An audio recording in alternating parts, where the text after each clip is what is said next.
And welcome to Pit Lane. You are listening on the 405radio.com. We want to thank everybody out there who is listening, whether new or old. We're glad to have you aboard. Lovely weekend. It's been lovely again day. Weather was beautiful today, ending a great weekend. This is Chad, and Joel's on here then with me here, and we are having we enjoyed a weekend. Let's put this actually the whole month if you want to go there, but we had a great weekend. Joel, and I tell you what, if you could probably say it, I would say this is probably the racer's dream weekend every year. This is probably the best time to be a race fan. Hello? But yes, yeah, okay. Sorry. Sorry, I was muted. Yeah, it was definitely a hog heaven for anybody who likes speed, and especially if you like the Indy 500, and of course those everybody who's in NASCAR, well, most everybody really enjoys that Charlotte race as well. So first and foremost, Chad, before we get too far into it this evening, we'd like to say a hearty thank you to every veteran that's ever served or is currently serving, and the families of those who have served and who have given the ultimate sacrifice. Memorial Day is a lot more than barbecuing and boating, and we just want to say thank you. And Chad, I'd like to say thank you to you. I know you served. I did not have that privilege, but I would like to thank you for your service. I've told you that before, but this is one of those days that we really do need to kind of step back and kind of really appreciate those who paved the way for our freedoms. Yeah, I definitely want to argue that. Yeah, I was going to say that myself. Yeah, it's day remember that. It's without them and just you wouldn't have all the we wouldn't be doing what we're doing today. Just put it that way. It'd be pretty tough out there. So yeah, thanks, Joe, for the kind words. I too want to thank all the veterans out there who are serving, who have served, and as you said, who gave the ultimate price because they make all this possible, and we want to thank you again. So yeah, got to get that out there. Well, we hope everybody's had a safe weekend as well, and of course, I'm assuming nobody's ready to go back to work tomorrow. Maybe somebody had to work today, but it's going to be tough. Yeah, don't you hate these long weekends just for that reason? Well, yeah, you love them. You love them, but you hate them because the longer you're away, the harder it is to go back, and they just fly by. But I tell you what, like I said, this has been a racer's dream weekend. I mean, you figure it all starts on Friday. You've got you had the Indy Lights race Friday. Saturday you've got the Nationwide race. Early Sunday morning you had the Formula One race, and of course Indy 500 that Sunday afternoon, and then Sunday evening you had the Coca-Cola 600. I mean, it just it was just nonstop. So I mean, if you couldn't get your racing fixed this weekend, there's no helping you. So it was exciting. I really enjoyed it. So glad to have you on board. Again, you're listening to Pit Lane. If you are new to us, we want to thank you. We want to thank the 405 and John out there for always doing a good job and bringing us on here live on time and in good quality. So it's always good to be working with them out there. We are also found on the World Wide Web here at on Facebook, Pit Lane Racing Hub. Want to check that out. Right now, there's probably hundreds, and I'm not exaggerating on that number, hundreds of photos to look at on there right now. And also on Twitter, Pit Lane Radio. If you want to tweet us a question or a comment, we'd love to hear from you. You'd like to post a question or comment on Facebook, have at it. Also, you can give us a call if you want to talk to us, 1-877-297-8022. We'd love to hear from you. And just chat it up about anything that you saw this weekend, what your thoughts were, your experiences, your favorite driver, race. We cover it all, and that's what we're here for, to share our views and hear from you. That's what it's all about. So, Joel, I guess we can start off in the stock car realm. We want to say, hey, it used to be called Jimmy's house. So, after the repave, it kind of slipped away a little bit, but it's back. I think he's back. That's Jimmy Johnson, of course, winning last night at Coca-Cola 600. And what can you say? That's pretty much a dominating performance, I'd say, by Johnson. How would you call that? 164 laps out of 400, yeah. I mean, it's fairly dominating. I mean, Harvick led only 100, but, between those two, it was pretty much their race. I tell you, that Harvick in that car, that car, it seems like if barring any mechanical issues, that car is running up front every week. That's a contender there. I'm telling you what, I think you might be looking at your champion issue right there in that number 4 well, machine. It took him a little while to kind of step up, come alive. But once he starts rolling that ball down the hill, they know what it takes to win. So, I can't remember, was it Darrell that said last night that he just expected Johnson to catch fire now. I think it was last night on the broadcast, but I would agree with that. Whoever was that said that, it was kind of late, as I recall. But that was fairly dominating. Yes, good. Good to see him back at the top. Well, Jimmy, number one, he sat on the pole, so he had a good car from the beginning. And usually, when he has a good car at the beginning, he qualifies well. He's usually going to race well. And the thing is now, like we always talk about, now they've got that win out of the way. It's it's hard to believe he hadn't won yet, but the win's out of the way, and now they can just kind of. I think there's a little less stress now gone, because they don't have to. We got to get that win. We got to get that win. Because this new chase format. Wins are so crucial. We got to get that win. Well, that's gone now. You've got that win, so now I think you can just kind of go back, and now you can just, fine tune the things if you really want to think there's fine tuning. I mean, that's it's Jack Canals, but you might be right. That might be the switch. That light switch may have been turned on, and we may be saying, this week's winner is Jimmy Johnson. We might be saying that quite often. Yeah. I don't know. Yeah. Like I said, they're going to have their hands full with I think with this number 4 and this Kevin Harvick team, because this team is for real.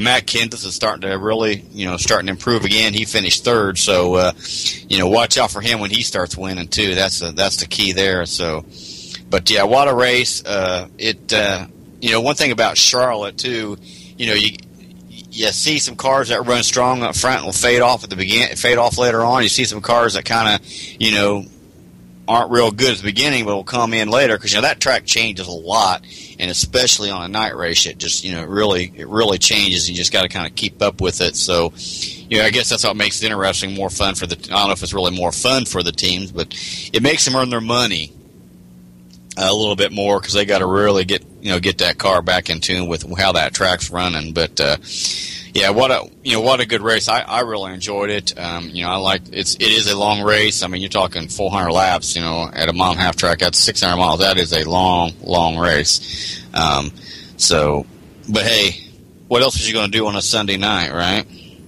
Well, it's another 4-hour race. So that's another 4-hour race we've had this year. But kudos again to Jimmy. He's back.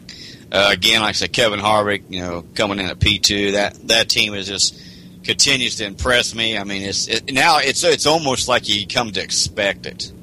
You almost expect Harvick to be in the top 5 every week, and that's I don't know if that's a good thing or bad thing if you want to look at it that way.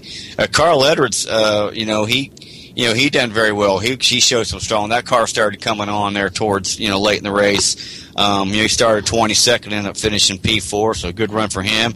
Jay McMurray, there's another guy, who won the All-Star race, last weekend and comes back and finishes in 5th. He started at 26, so great run for Jay McMurray. That's good. It's always good to see him run well.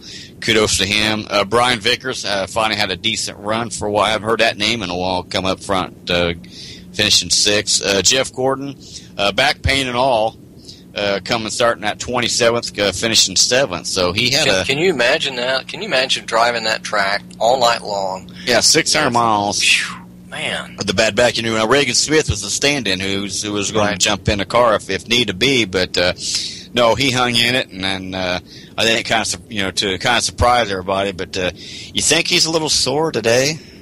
Well, I know I would be. I'll just put it that way. Yeah, I think I would too. But another top 10. Good to see that. He has his win in the books. Paul Menard, 8th. Strong night all night. Very consistent. Just always there, contention. Kyle Busch, P9. That's a heck of a run. This guy had to start in the back because he had to go to a backup car for a crash in practice. Now that's pretty impressive. Come back with a top 10. Like I said, if anybody can do it, it's Kyle Busch. Right? He'd be one of the drivers. I think him and Harvick. That if I had to start in the back with a driver and have a chance to win, those probably might be my first 2 picks. Would be Kyle Busch and Kevin Harvick, the guys I would pick in a heartbeat. And then of course Brad Keselowski finishing at P10, starting P2.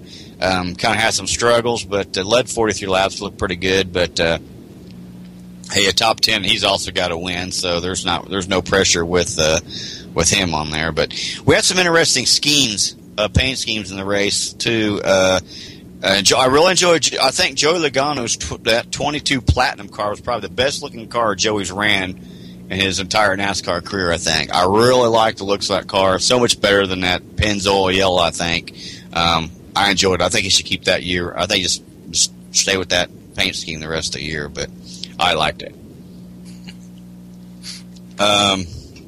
Casey Kane, let's see, we've got to top out the round, top 20. We'll go here at 13, Tony Stewart. Casey Kane, 14th. Ryan Newman, 15th, another guy who kind of started at the back. Austin Dillon, and then Clint Boyer. Kyle Larson, Dale Earnhardt Jr. for your junior fans, had some mechanical issues there. And Trevor Bayne. Good news for Trevor, he'll be full-time Cup next year, Roush Fenway, so that, I'm sure he's excited about that opportunity next year. So he had a top 20, good run for him. Well, Joel, do you see any surprises? Any placings that you were kind of surprised of, I should say? The only thing, and I think anybody that was watching the Indy race yesterday, or anybody who was watching the Charlotte race last night, or a combination thereof, probably was keeping a keen eye out on the Kurt Busch situation. Right. What a great finish there for him at Indy, 6th. Very, very good month all the way around there at Indy. Hops on the helicopter and hops on a plane, takes nourishment on the plane, liquids and everything, gets out and goes out and runs until the engine blows up. I was really disappointed, for him just simply because, I would love to have seen him go ahead and finish that race, but, the engine gave up the ghost, 271 laps in. But, I really felt bad for him, but still, to me, being able to run as much as he did, finish as well as he did as a rookie, and I don't know. I would fully expect him to get Rookie of the Year tonight there in Indy. Oh, he'll have to be highest finishing rookie, definitely. 6th place, yeah. So and we can comment on that here in a little bit when we start talking about Indy. But I know of one major reporter who did not vote for him. So, that kind of surprised me, especially the reporter that it was. But anyway, no. Outside of him, not too much. Everybody else pretty much finished about where I expect them to, where we figured they probably would wind up. Well, I'm just kind of shocked Danica didn't have a better run, to be honest with you. I'll just go ahead and let's throw it out there. Got to speak about my driver, right? It's qualified extremely well. Car strong all weekend, which we knew that was going to be the case. Qualified well, started out real strong, but then it just the car just got real tight, and then that's like, she started people started catching her and start dropping back and dropping back and dropping back. I thought, man, this isn't good, and then just could never get that car so tight, and never could get that thing loosened up, and then she just, got back there, faded off, and just couldn't get back up front. Then unfortunately, she dropped a cylinder. And that's never any good because, you're not going to really have no full power when you're not running on full cylinders. And, of course, she was involved in that incident that took a couple of cars out, some damage with Brian Scott. I'm trying to think who else was involved in that. I think it was might have been Josh Wise or somebody else involved in that one. I'm not sure who was in that with her, but that was a mess. It was Ambrose. Ambrose spun, and of course, people are trying to avoid the crashes. They end up hitting somebody else. She got involved in that, but got back out on the track. And then, like Kurt Busch, they remember these engines supplied also with, Sir Ross, Hendrick supplies them.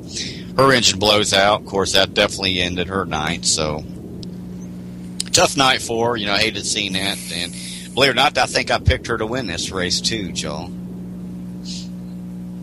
There was silence on the microphone. There is no reason for me to dispute that one. You pick her. Yeah. Well, the trend still continues. Whenever you pick her, she doesn't win, and she finishes poorly. And then when you pick Harvick, usually you get points.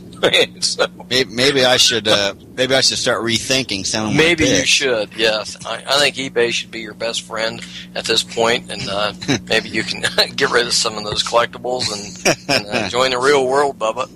Yeah, and start picking somebody that finishes in the top 20. Wow. There Was that harsh? Was that harsh? Really harsh. I got to recover after this one. Yeah. Now, who did you pick? I picked Kyle Busch. Okay, so you actually got a point or two, I believe. Yes, sir. I did. Is that upped your lead on me a little bit? I didn't get any points, believe it or not. Yeah, I know that's hard to imagine, but yes. And basically, at this point, we got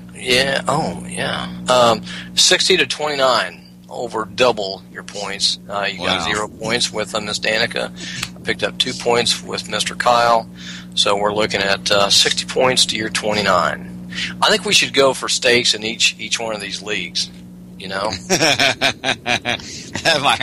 might get costly. Yeah, I'm digging it. Yeah, that might get costly. So, but both series going to Dover this coming weekend, so we might as well just throw out there who we're going to take for Dover. Let me guess. This is Danica's track. This is her type of track, and you've got a good feeling about this.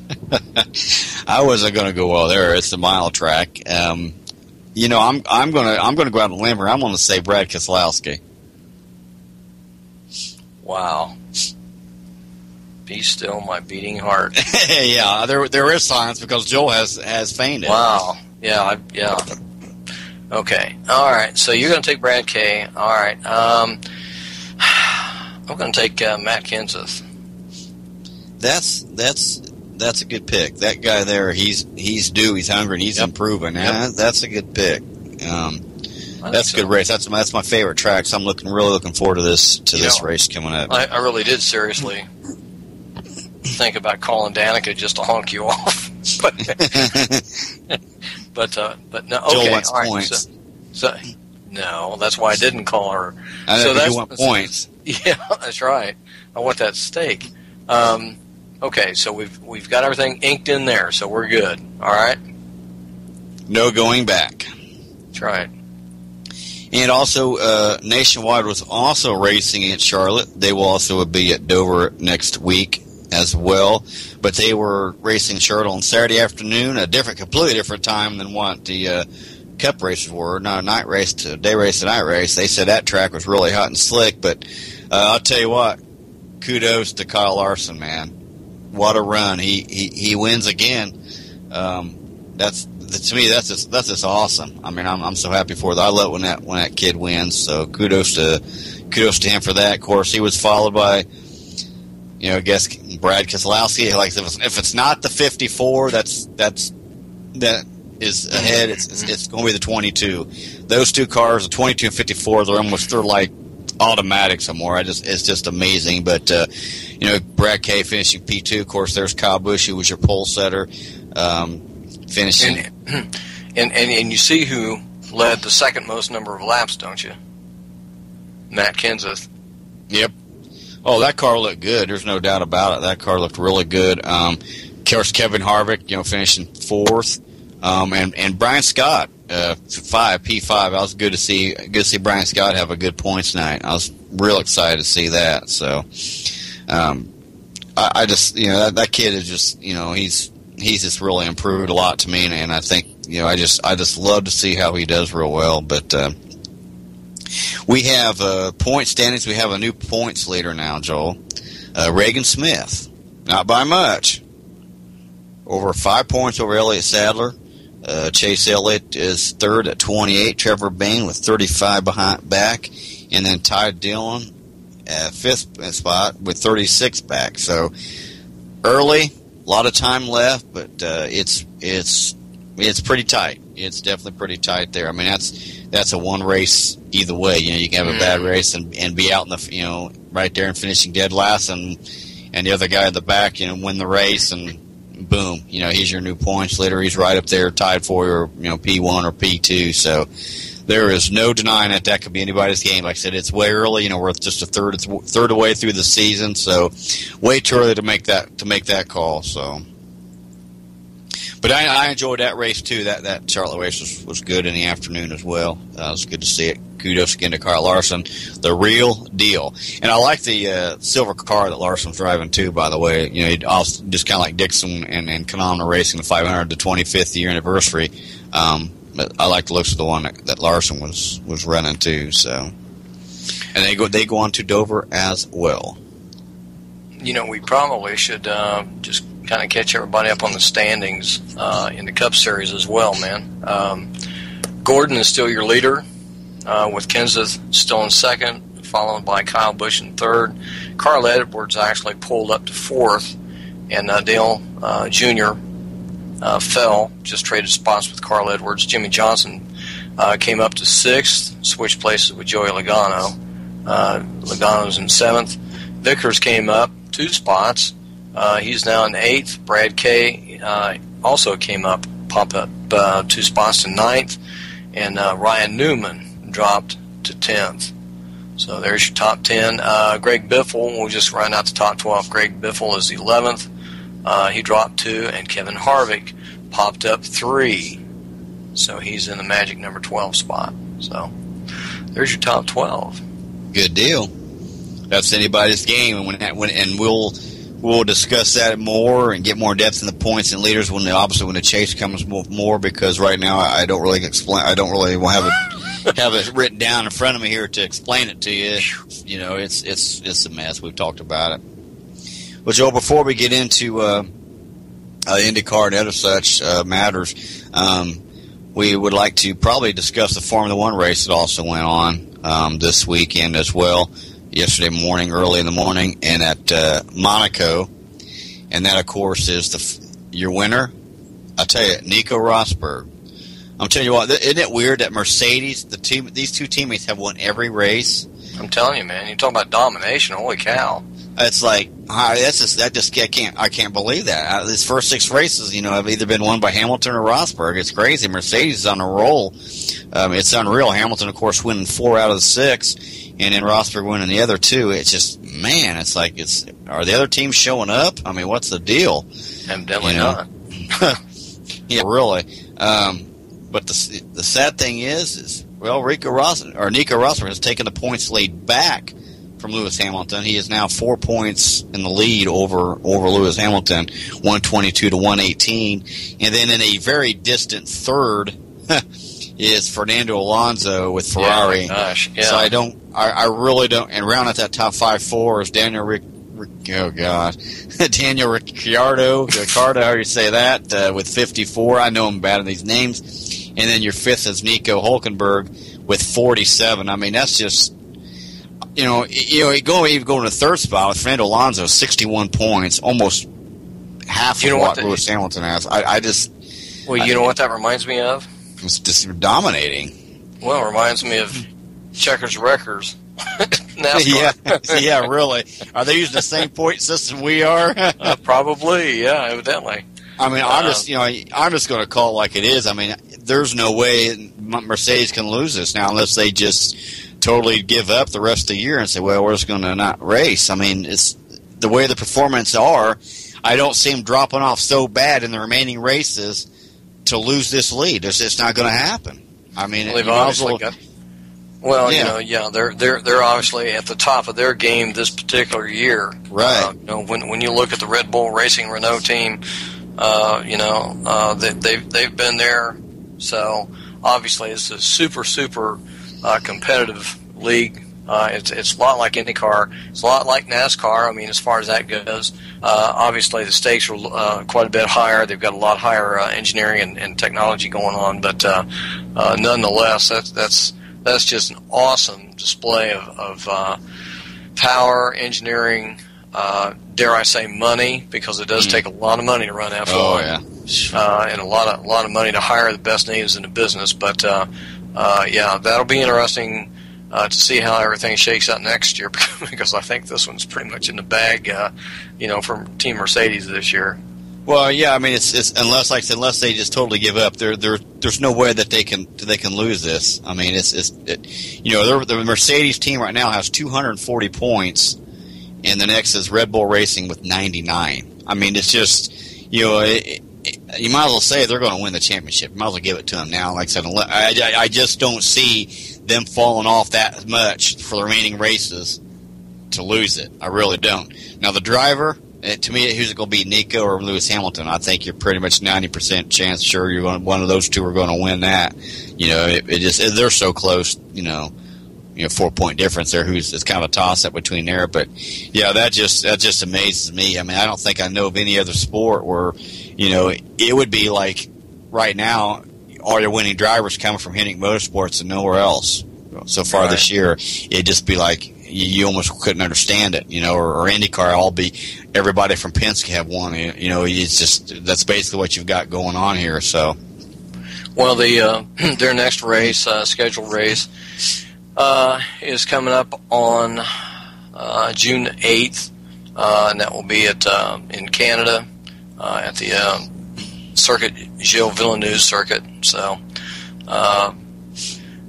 it's probably a good thing that we're not making any fearless predictions because we both pick the same, pick the same person, Who gets in this week? Flip a coin, Well, it'd be the only way to make it fair, actually. Yeah, that would be almost too easy there on that one. That's pretty dominating. Well, Joe, we probably ought to take a quick break, and then we come back. We'll get back. We'll jump into IndyCar and talk about that because they had a nice race this weekend as well, and we have a lot of things to talk about on that end and cut up any loose ties we may have forgotten. So, again, you're listening to the 405 Radio and Pit Lane. If you would like to give us a call, please do that at 1-877-297-8022. We'll speak with you when we come back right after this break.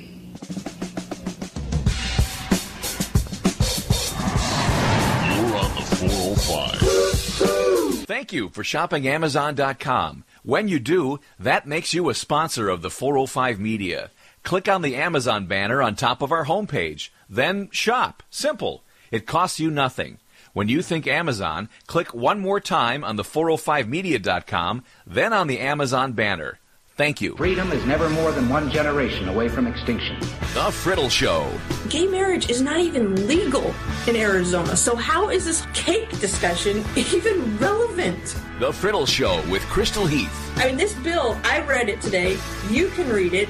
It's 2 pages long. The Friddle Show, live Monday nights, 9 Eastern, 6 Pacific. It's become acceptable to sleep around. Did you know that only 3% of Americans abstain from sex until they're married? The Friddle Show, family-friendly, politically incorrect news commentary from a young Christian conservative perspective. And if my disagreeing with a lifestyle due to my religious beliefs is now the same as hatred, then I apparently hate 97% of Americans. Live original talk only on the 405media.com. The president, he wasn't too far off base when he said that we're no longer a Christian nation because, quite frankly, we're not. The general populace does not have a biblical worldview. You're on the 405. Hey everyone, Brett Baer here, anchor of Special Report on Fox News Channel.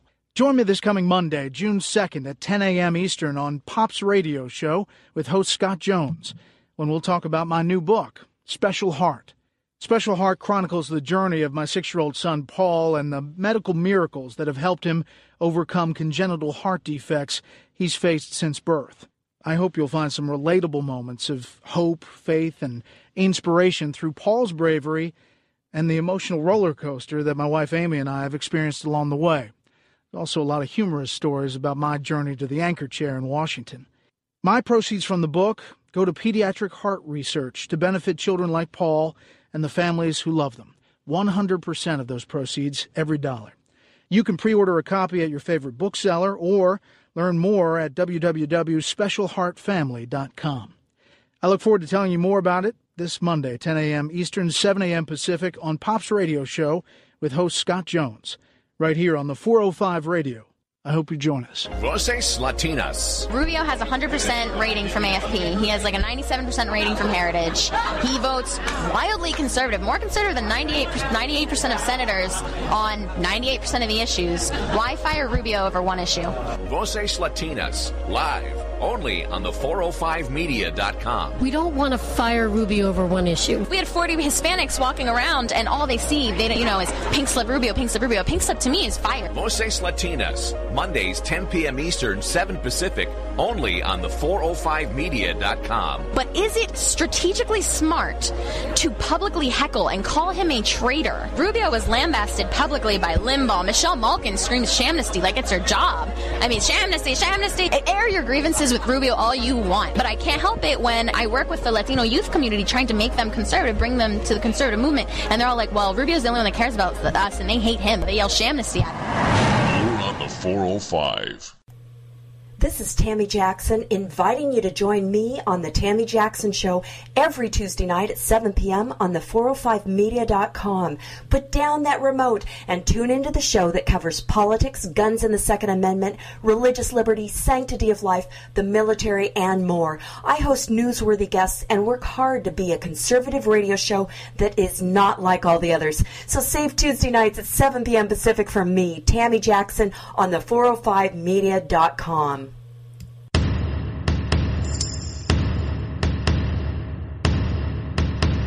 Hey, this is Joseph Newgarden, driver of the number 67 for Sarah Fisher Hartman Racing, and you're listening to Pit Lane Radio. Sorry, but this is the end. I said don't trip, it was just a Welcome back to Monday evening, a Memorial Weekend, and hopefully you've had a safe and happy Memorial Day weekend. And we did have the Indy 500 yesterday, something that many folks have been waiting on for a long time. Seemed like such a long winter in anticipation. And I'll tell you what, I don't think either one of us were really disappointed by the race. We watched it flag to flag, obviously, and I'll tell you, we had a little bit of everything for everybody yesterday. You know, we had a lot of fast cars, we had a lot of speed. Now we didn't have the number of passes like we did last year, right? But I'm telling you what, if you didn't get excited those last 50 laps, I mean, you know, there's something wrong with you. But we spent a lot of time at the track this month, obviously with the GP, and you know, Chad, there was a lot of talk, you know, last month in April. And leading up to the GP and the 500, there was a lot of talk about, well, you know, maybe the GP is going to take away something from the 500, or, you know, there was a lot of speculation about how all this was going to roll out. And I know you and I had talked about it on air and off air, and you know, we all kind of wondered and kind of held our breath, especially after the that ominous beginning, that first lap in the GP. But the GP went fairly well. We had a great first time winner.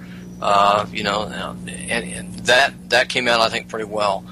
And when we started to practice for the 500 the next day, everything seemed to go pretty well. And next thing you know, you're starting to see more people coming into the track. And by the time that you and I got down there, now we were a little late. We weren't too much off of our schedule, to be honest. We were only about a half hour later than what we had planned on being there Friday on Carb Day. Right, but there was good reason, I think, for people to wonder about how that was going to affect the participation. Right, sure. You know, that was 100% valid reason to worry, but like you said, and thankful it didn't pan out. It didn't have, to me, had no effect. If anything, it may have helped what we've seen. Right. Well, we had perfect weather for Carb Day. Yeah.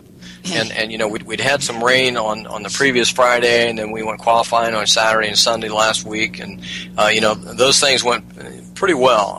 I know there was a lot of anticipation, a lot of talk, speculation about the qualification process. Nobody seemed to know. They probably still don't, if you want to know the truth. But the bottom line was that all fell into place. It rolled out pretty well.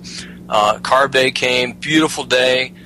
That had to be one of the biggest crowds that I've seen on Carb Day in probably 10 years. I was impressed. We were both very impressed with the crowd. We were also impressed. I don't want to say depressed, but we were a little frustrated with the traffic situation, the monitoring, all of the security or lack thereof. Seemed to be some confusion, not only on law enforcement, but the yellow shirts, where people were supposed to go. That really, and I'm not going to be a downer here, I'm not going to be negative, but I think that is one thing that really does kind of need to be addressed. It's kind of like the parking issue down there for the NASCAR race down in Kentucky a couple years, 3 or 4 years back. You've got such a wonderful professional venue there, an international flavor. It's something that has put Indianapolis on the map. But I don't know whether they were not expecting, IMS officials were not expecting these kinds of crowds. But once we finally got in, got parked, what a day. We spent most of the day cruising around the pit area and Gasoline Alley with Angela Savage, Sweet Savage's daughter, and his brother Bruce Savage, and our buddy Paul Powell, who was responsible largely in part bringing Angela and Bruce to Indy. And also, we want to mention, obviously, her husband Scott. What a great guy! Such a good time. It was really interesting, I think, for all involved, everybody that was around her, to watch the emotions flow, as we knew they would. I mean, we were fully expecting that. But what was cool to me was I think that we really saw some healing there. Some things over the years that had kind of been kind of burbling there near the surface, and I think she faced those things, and really I think by the time that the weekend was over, there may have been a hiccup here or there, but you know what, this is going to help her, I think, deal with a lot of things, and she's already talking about coming back next year. And we had a great evening Friday night there at the Indianapolis Museum of Art with several folks.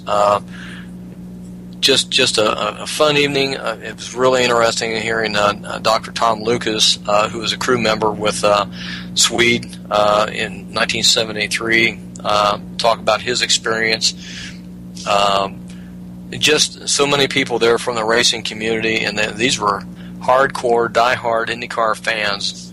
And then the race itself yesterday obviously started out gung-ho. Man, I'm telling you what, I really almost thought we were going to have a 200-mile-an-hour average there for a long time. But a great finish. My guy, Leo, almost pulled it off. I know you had pulled out of the hat Kurt Busch's name. Yep. And, he what a great job he did, Just an awesome time.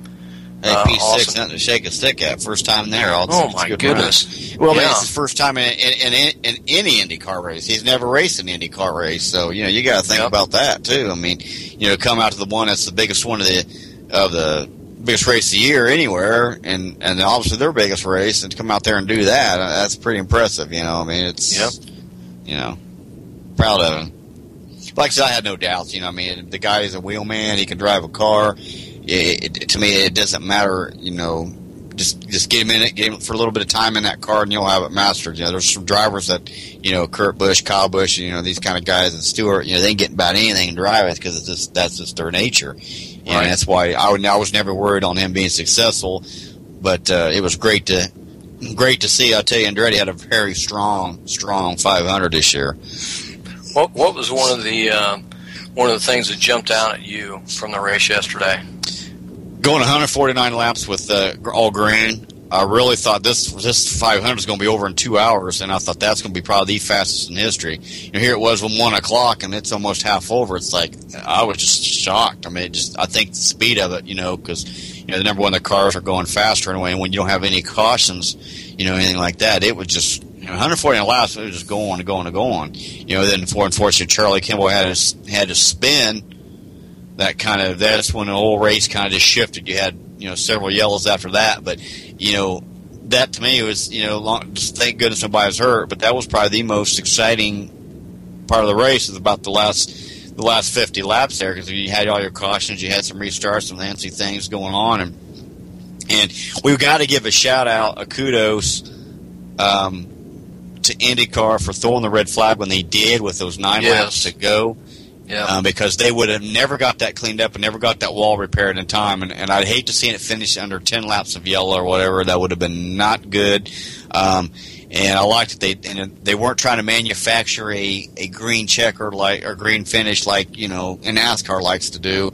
It was an awesome last 10 lap shootout, which, kudos for them doing that. That was a good call, because and pretty much I think if you're going out there and repairing the track, you pretty much have to call the red flag, because you're going to have too much equipment out there, and you don't have to worry about cars going around. So good job on that, and to have a heck of a shootout there at the end. I think that was probably the thing that impressed me there. Yeah, one of the things that I would kind of like to see happen next year. I know this year. Just kind of the backstory, at least maybe from our perspective, we were hearing different people kind of saying, things have been changing right and left. There's, rules are changing about every 20 minutes, or they're just kind of changing things at the drop of a hat, kind of thing. Yesterday, when they called the red flag to stop the race, and they talked to Michael Andretti, he said, well, why didn't they call that last year? What I would like to see happen maybe next year would be, to address this before the race ever starts. In case there's a cleanup at the end, it's going to be an automatic. The flag is going to be dropped. The red flag will be dropped. Mm-hmm. That kind of seemed to come as a shock to most everybody yesterday. And I think from my perspective, and maybe I'm, nitpicking here, but, from my perspective, if that's going to be a possibility, I think all the teams should be well aware of it. And I know there was some scuttlebutt on Facebook about, who all is in favor, of a green and white checker kind of finish in IndyCar like they have in NASCAR. Not so sure on that, but I really think that the racing community was pretty much. At least I've not heard anything to the contrary that supported, most everybody did support that red flag situation yesterday. So, but the winning speed, it was close. It was the second fastest in race history at 186.5. So, that was. Well, I think, going back to what you were saying with the, changing, I think we're seeing it a lot in both series, where it seems like they are making rules at the last minute. And to me, that looks bad. I know. Yeah. It looks bad, because you don't see any other sport. You don't see football saying, "Oh, well, Craig, he pulled on that jersey and then stepped out. Let's change that this game." That would never happen. Mm-hmm. You need to sit down. If you're going to change a rule, you don't do it then. You wait till the start of next year. You just say, well, that was rules in place at that time. That's what we're going to do. Next year, we'll change it. They need to sit down, I think, probably at the first of before the season starts, and say, okay, here's some scenarios that we ran into last year. Let's see what the teams and the drivers think was fair. Let's analyze it. This is going to be the rule. Stick with it. because that to me would look better than changing midstream, because you don't have that in any other sports. You don't have the other teams change it, so they need to sit down and as bad as it may suck, using that term. At the time, if that's the rule in place, you go with it. I think that would be, it is kind of like the chase, with that that Richmond spin.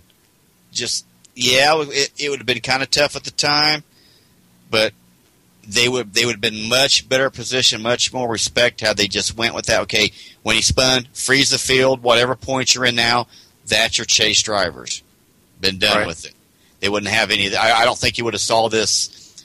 Maybe not. Maybe I'm wrong, but I don't think you would have saw this absolutely insane, asinine, if I can use that term, of a chase format that they implemented this next year, because they're thinking, well, now we don't have to say there's only going to be 12. They could be 16 in it. They don't. You know what I mean? They don't have those restraints now. I don't think they would have thought that system had they just went back and done it the right way to begin with. So I went on a roll. Sorry, Joel, but you brought that into the light with the change in the rules. But it looks bad. I mean, you just can't do that. It's not fair. It shows.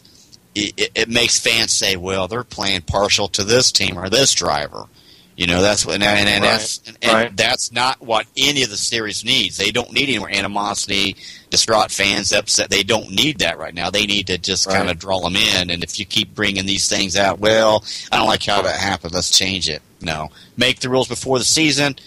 Then that's how they're going to be. And then at the end of the next year, if you have something come up that was very new that you never had before, make the rule off of it after the season's over. What do you think? Agree or not agree? Yeah. Oh, yeah. And the thing of it is that there were several records that were set basically yesterday. And we do want to go over the finishing order here shortly, but well, do we even say congratulations to Ryan Hunter-Ray yet? No, we didn't. We have. Huh. No. What was it? Congratulations to Ryan Hunter-Ray. We wanted to see it's kind of nice, but nice to see Marco in the winning seat, but they can injure a driver. Congratulations, Ryan.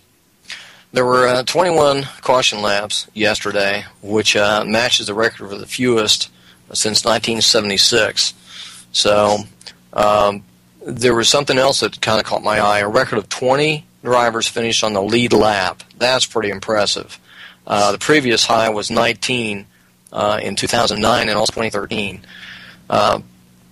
And I mean, there are several numbers here. We're not going to go over all those numbers, but the thing of it is, it was to some, I suppose, to some folks, they might think, well, it was kind of a boring race. Well, I'm telling you what, it was anything but that. You could tell from the beginning that it was going to be a very quick race. But yeah, kudos to Ryan Hunter-Ray, Andretti Autosport. This is their third win for Michael Andretti and company. Elio Castroneves was your second place. Marco, P3. Two on the podium. You can't beat that. Exactly. Well, yeah. And then who's in fourth? Yeah, another Andretti Autosport, Carlos Munoz. Okay. One Pablo Montoya coming back. And remember when I said when he first announced that he was going to come back, I said I wouldn't be surprised to see him on the podium. Well, he was close. Finished fifth, and he also stated that he just now is feeling comfortable in these cars again. So we've got a lot of season, more than half the season left. Let's see what he can do. Well, what would be fun, see him pull off a win at Belle Isle next weekend, in one of the doubles. Right. Kurt Busch, obviously stepping into an Indycar for the first time, his first open wheel race, finishing sixth. Super job. Car. Yes. Yeah. Sebastian Bourdais from KV Racing finished seventh. Very nice run for them. Will Power. Now, did this kind of surprise you a little bit? I know. Finishing that deep, yes. Will had a fast car all month. Looked really good and looked strong to start. Led some laps. So I just had to think, man. I tell you what, I thought, if he wins this, I wouldn't be surprised. I mean, not saying 8's bad, don't get me wrong, it's a top 10, but I preferred a top 5 for Will at the very worst. I mean, cause I thought he had a very legit chance of winning, so good to see it.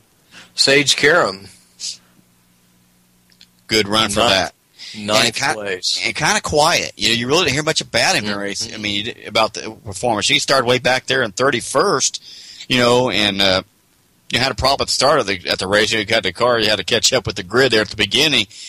We thought, oh, that's not good. But yeah, to come back and get a top 10, great run.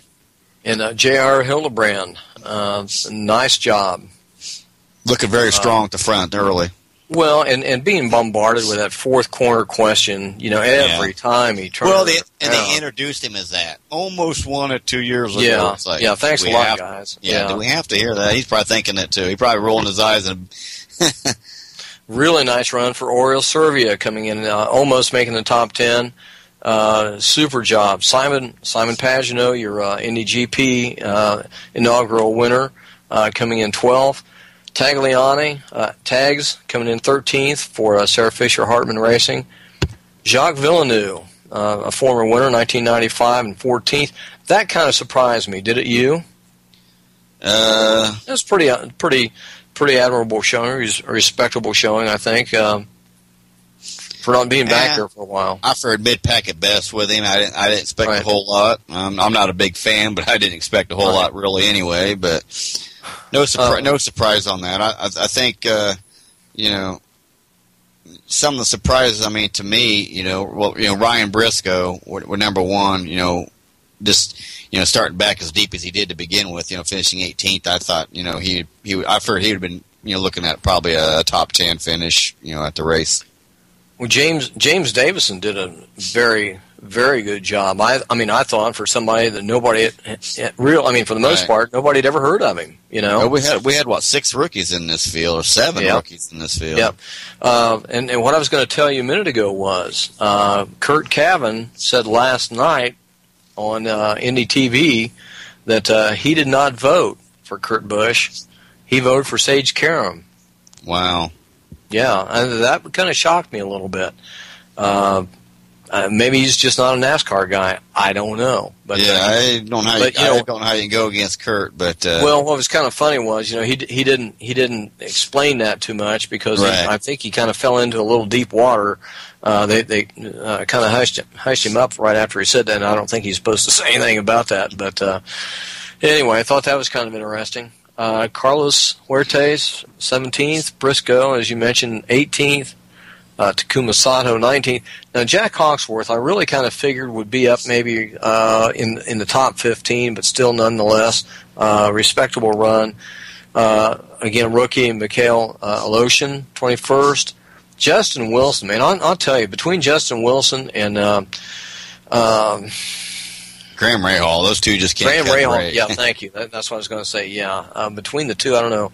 If it weren't for bad luck, I'd have no luck at all. You got to feel bad for those guys. Give me your thought on what happened very briefly here before we have to step away for this week. What do you think happened on the Ed Carpenter, James Hinchcliffe fiasco down there with Townsend Bell coming up 3 wide? I think maybe he had maybe the last lap I think maybe Hinch just maybe got a little aggressive because he was the last to join the 2 to make it 3 wide going into turn 1. Not a great idea at all. Right. I think maybe he should have held off a little bit, maybe got some momentum, got the draft, and then maybe coming out of turn 2, maybe try to get in there. I think he kind of pushed a little bit. He looked like he was just a little bit too aggressive, too deep to me. I think he just he's been enough. You don't make a run like that, especially in turn 1. 3 wide. It's usually not going to work. I think he. Right. Yeah. It was a bad deal. Nothing intentional. You hate seeing it for the other guys, but unfortunately that's what's racing. It seems like you're in the wrong place at the wrong time. Yeah. That's well, and Carpenter definitely had a car that was probably going to win the race. I mean, he was strong, obviously, always running up front. But yes, he was. Yes, and as far as the rest of the group, Pippa Mann, the only gal in the race, finished 24th. Townsend Bell, I'm here to tell you, he ran a great race yesterday. For not running a full schedule, he looked really racy. And he always does. He performs very well at Indy. I always like to see him do well there. So, but yeah, Joel, we are running out of time, man. I tell you, time goes quick. Jeez. So are we going to make picks for next weekend? Well, we got to talk that. But race 1, we're going to Belle Isle, Duel Detroit, the first duels of the year. we like that track. That's going to be first one will be Saturday at 3:30. Second one will be Sunday at 3:30. That's Eastern time. Race 1. We might as well make a pick. I picked a NASCAR first, so I'll give you the first before we run out of time.